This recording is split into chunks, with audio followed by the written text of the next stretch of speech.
I'm going to invite the next successful person onto stage, which is Kathy Forbes. We met her before.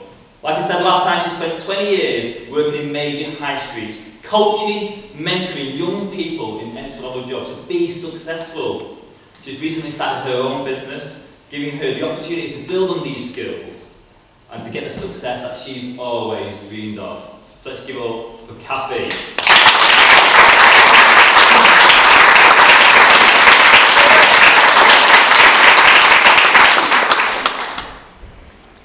Hello.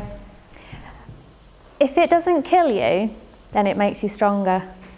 Now, do we think that's true? Yeah. I'd like to start by asking you to raise your hands if you've ever come up against a challenge that you thought was impossible. Okay, now keep your hands up if you actually achieved that challenge. Now take a look around the room, everyone. Just look at everyone who has achieved the impossible. Well done. Now, we all come up against challenges, whether it's in our work life or home, and the thing that gets us through is our personal resilience. Resilience isn't something that you're born with. You can't inherit it. You can't go on a training course today and have more resilience tomorrow than you had yesterday. No one ever became successful without overcoming challenges along the way. Now, Winston Churchill often talked about success, and he would say, success is being able to move from failure to failure without the loss of enthusiasm. And I like that because it makes me think about children and the way they learn to walk. Just by getting up, falling over, and getting up again, and they've always got a happy grin on their faces. It also makes me think about my biggest challenge, the challenge I faced when I was actually quite young. I didn't have the right skills and knowledge to be able to face that challenge at that age. I was actually 16 years old and I became homeless. Now, the day that happened started just like any other, but as it got towards the evening, I didn't have any place to go. I didn't have anything worked out, and I was getting quite scared. And I had this niggle running through my head that was really getting to me. I had English homework due the next day and I'd not finished. And so I did what any other 16-year-old who hadn't finished their homework would do. I went to the library. I found a cosy corner, I got my books out, and I started doing my homework. But whilst I was there, I also started to study the notice boards, to read the leaflets and pamphlets, to go through all of the information that was there, because everything I needed to know was there in the library. I was in the right place all along. But it started to get to closing time, and I still didn't have a plan. But what I did was made a promise to myself. No matter what happened with this that was going on with me, I was not going to let it impact my education, because that was my get out of jail free card. That was how I was going to lift myself out of poverty. And so I left the library that evening, shoulders back, head high, walking like this, confident, walking somewhere to go, nowhere to go, but I didn't want anyone else to know that, so I just kept walking. And when I got to school the next morning, I was exhausted, I was hungry, but I kept at it. And as soon as the bell went for 3 o'clock, I got myself off to the Social Security office, as it was called then, showing my age. But I knew what I was going for. I was going to apply for income support and emergency housing. I got there, I filled the forms in. I was told I'd be assigned a caseworker, and that she would call me into a room. So when my number was called, a light above a door, there was about 10 doors in a row, and so I went through the door that had the light on, and inside was a tiny little room with a glass screen from floor to ceiling, and there was a chair and a desk, and then on the other side, the mirror image, a desk and a chair. They were all bolted to the floor, mind. And I sat down, and my caseworker walked in.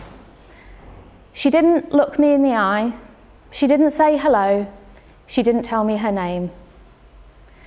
She started running through the forms, checking every fact. And at the top of each page, she wrote the letters N, F, A. And I thought to myself, NFA, what could that mean?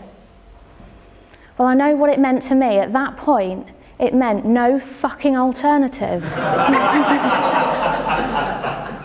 Because if I had anywhere else to go, I wouldn't be sat there.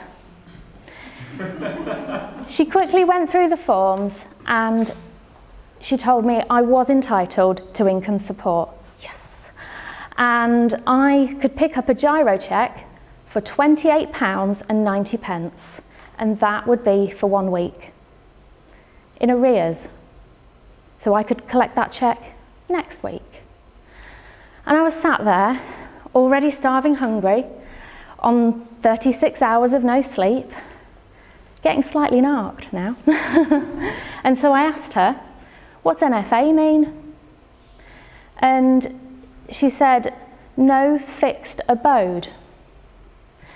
Now, I knew what the word abode meant, but never have I ever heard it in conversation. Hey, I've just moved abode. Come join me for drinks. It was dehumanising. It felt as though it removed the homelessness from the fact I was homeless. It removed the abject poverty and the human tragedy that sits behind that word, homeless. Now, I get that in every organisation you need acronyms. It's a verbal shortcut. But to choose that one, it meant that when I was sat in front of her, she didn't see me. She didn't see someone who was homeless. She saw an acronym. She moved on to my application for emergency housing, and she very quickly said, "You're not eligible." I was shocked. I didn't think for one moment I wasn't eligible. I'd read through the criteria. I thought I fitted it. So I asked her, why am I not eligible? And she said, you're not vulnerable. And at this point, I was getting a little bit bolshy. And I said, I'm a 16-year-old child, and I'm female, and I am completely by myself. How is that not vulnerable? And I could tell I'd pissed her off, because she put her pen down, she straightened her papers exactly. She took a big sigh and said, you're not vulnerable because you're not pregnant. Well, not yet anyway. You're not disabled, and you're not a care leaver. You don't have a history of substance abuse. You don't have poor mental health, and you don't have a criminal record. You're not fleeing domestic violence. You haven't got a violent ex who has found your new home and assaulted you in it. You haven't got a terminal illness. You're not vulnerable. And with that, she got up and she walked out. And I sat there thinking, all these people who were in a worse position than me, it was the kick up the bum I needed. I knew that only I could solve my problems, and I'm the only person I can rely on. And that's when I took on my impossible challenge, to find a private landlord who was willing to rent to a child who couldn't legally sign a tenancy agreement, rent to a child who had no deposit, a child who had no credit rating, and a child who had no references. And as I got practical with it and I started trying to find someone who could do that, I started to learn skills. I learned how to influence people, how to negotiate, how to be my own advocate. And with those skills, I managed to convince someone I would be the best tenant they'd ever had. And finally, I had a place I could call home. And from there, I could start rebuilding my life.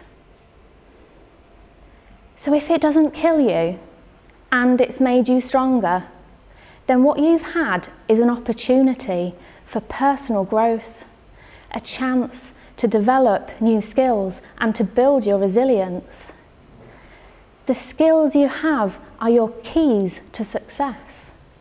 So take those keys, unlock your potential, because you make success happen. Thank you.